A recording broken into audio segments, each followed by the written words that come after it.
हरे कृष्णा। मैं प्रेमांजना मोहिनी देवीदासी मंगलमयी कामनाओं के साथ आप सबका स्वागत करती हूँ। तो कार्तिक मास के ऊपर हमारी जो ये श्रृंखला है, उसमें आज का हमारा जो विषय है वो ये है कि वो कौन कौन से कार्य हैं जो हमें कार्तिक मास में संपन्न करने चाहिए। तो हमारी जो पिछली कड़ियाँ थी उनमें हमने देखा कि कार्तिक मास के नामकरण का क्या आधार था, और दूसरी कड़ी में हमने देखा कि कार्तिक मास की महिमा क्या है। तो आज हम शास्त्रों के आधार पर ये देखने का प्रयास करेंगे कि ये जो कार्तिक मास है इसमें वो कौन कौन से कार्य हैं जो हमें अवश्य ही करने चाहिए। अंतर्राष्ट्रीय कृष्ण भावनामृत के संस्थापक श्री AC भक्ति वेदांत स्वामी श्रील प्रभुपाद कहते हैं कि आध्यात्मिक विषयों पर बोलने का एक तरीका होता है कि हमें हमेशा ही प्रमाण के साथ बोलना चाहिए। तो हम आज पद्म पुराण से एक श्लोक लेते हैं। उस श्लोक इस प्रकार से है कि हरि जागरणम प्रातः स्नानम तुलसी सेवनम उद्यापनम दीपदानम व्रतान्यतानि कार्तिके। इस श्लोक के अनुसार हमें जो 5 प्रकार के कार्य करने चाहिए वो इस प्रकार से हैं कि सर्वप्रथम हमें प्रातः स्नान करना चाहिए, और उसके बाद हमें हरि जागरण करना चाहिए या फिर भगवान को उठाकर हमें मंगल आरती करनी चाहिए। तीसरा कार्य है कि हमें श्रीमती तुलसी महारानी की सेवा पूजा व उन्हें दीप अर्पण करना चाहिए। और चौथा कार्य है कि हमें भगवान को रोज दीपदान करना चाहिए, यानी भगवान की निमित्त हमें सुबह और शाम को दीपदान करना चाहिए।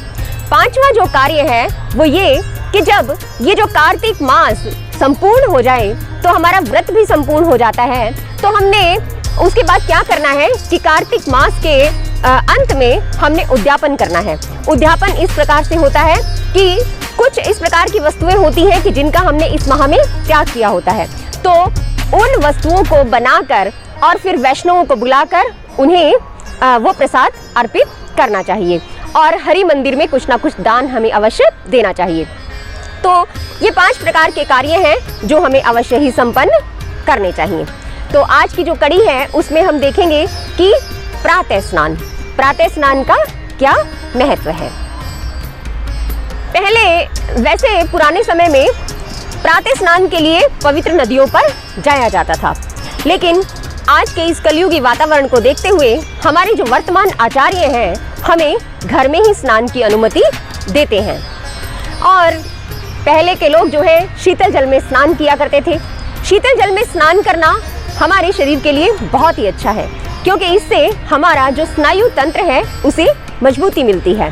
लेकिन हमारे जैसे कलयुगी जीवों के लिए तो यदि हम सुबह ब्रह्म मुहूर्त में उठकर यदि हम गर्म पानी से भी स्नान कर लें तो हमारे लिए यही बहुत है।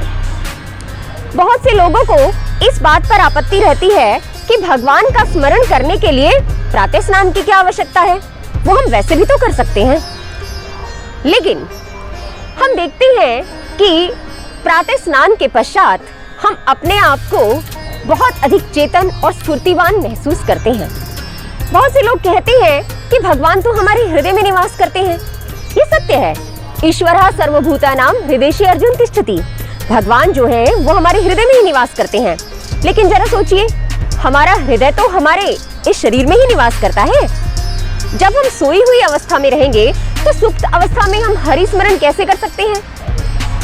आप सब इस बात को अच्छे से जानते हैं कि जब भी हम स्वच्छ होकर प्रातः स्नान के पश्चात जब हम अपने आप को और अधिक चेतन और स्फूर्तिवान महसूस करते हैं, और ब्रह्म मुहूर्त का जो समय है वो तो बड़ा ही पवित्र समय होता है। उस समय हमारा जो शरीर है वो रात्रि विश्राम के पश्चात जो है अपने आप को और अधिक कार्य करने के लिए पूरी तरह से सक्षम पाता है। तो ऐसे समय का उपयोग हमें हरि स्मरण में करना ही चाहिए। तो ब्रह्म मुहूर्त का समय और प्रातः स्नान ये दोनों मिलकर एक इस तरह का योग बन जाता है कि हम भगवान का स्मरण करने के लिए अपने आप को और अधिक सक्षम महसूस करते हैं। तो पद्म पुराण में एक ऐसी ही कथा आती है कि केवल प्रातः स्नान करके ही एक ब्राह्मण ने किस प्रकार से भगवान की कृपा को प्राप्त किया। तो एक कथा है जिसमें एक धर्मदत्त नाम का ब्राह्मण था।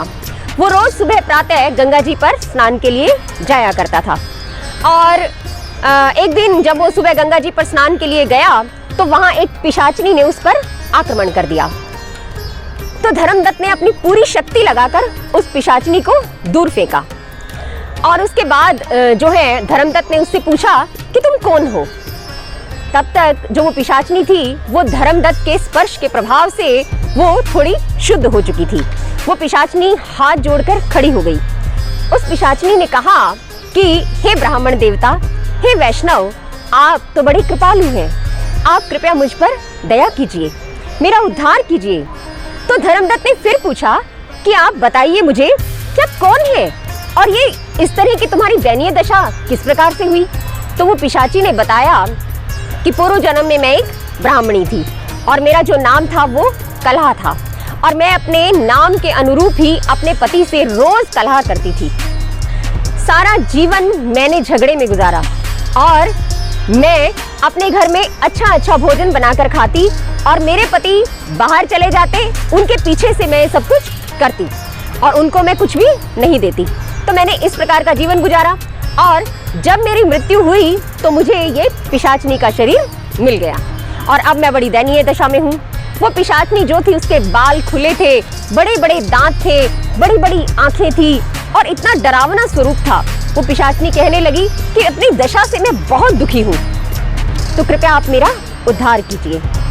अब जो धर्मदत्त था, धर्मदत्त ने कहा, हाथ में जल लेकर उन्होंने श्री भगवान से प्रार्थना की और कहा कि हे भगवान, यदि मैंने जो ये कार्तिक मास है इसमें मैंने जो प्रातः स्नान करके आपका जो पूजन अर्चन किया है उसका थोड़ा सा भी फल यदि कुछ मिलने वाला हो तो उसमें से आधा फल मैं इस पिशाचनी को दे देता हूँ। तो इतना संकल्प करने मात्र से ही क्या हुआ कि वो पिशाचनी जो थी वो, उसका जो शरीर था वो शरीर बदल गया और उसे बड़ा ही सुंदर शरीर प्राप्त हुआ और ऊपर से एक विमान आया और उस विमान में बैठकर वो पिशाचनी वैकुंठ धाम को चली गई। तो ऐसी है प्रातः स्नान की महिमा। तो देखा आपने कि केवल और केवल प्रातः स्नान करने से ही इतने अधिक फल की प्राप्ति होती है और यदि कोई संपूर्ण कार्तिक मास को पूर्णतः विधि विधान के साथ करे तो फिर क्या कहना। तो इसी तरह से आने वाली कड़ियों में हम बाकी के जो कार्य हैं उनके बारे में भी विस्तार से चर्चा करने का प्रयास करेंगे। आप सबसे निवेदन है कि यदि आपको ये वीडियो पसंद आया हो तो आप इसे लाइक व शेयर अवश्य कीजिए और इस तरह की चर्चाओं में हम आगे भी भाग लेते रहेंगे और आपके जो सुझाव हैं और आपकी जो प्रतिक्रियाएं हैं उनका स्वागत रहेगा। तो आज के लिए बस इतना ही, मिलते हैं अगली कड़ी में, तब तक के लिए हरे कृष्णा।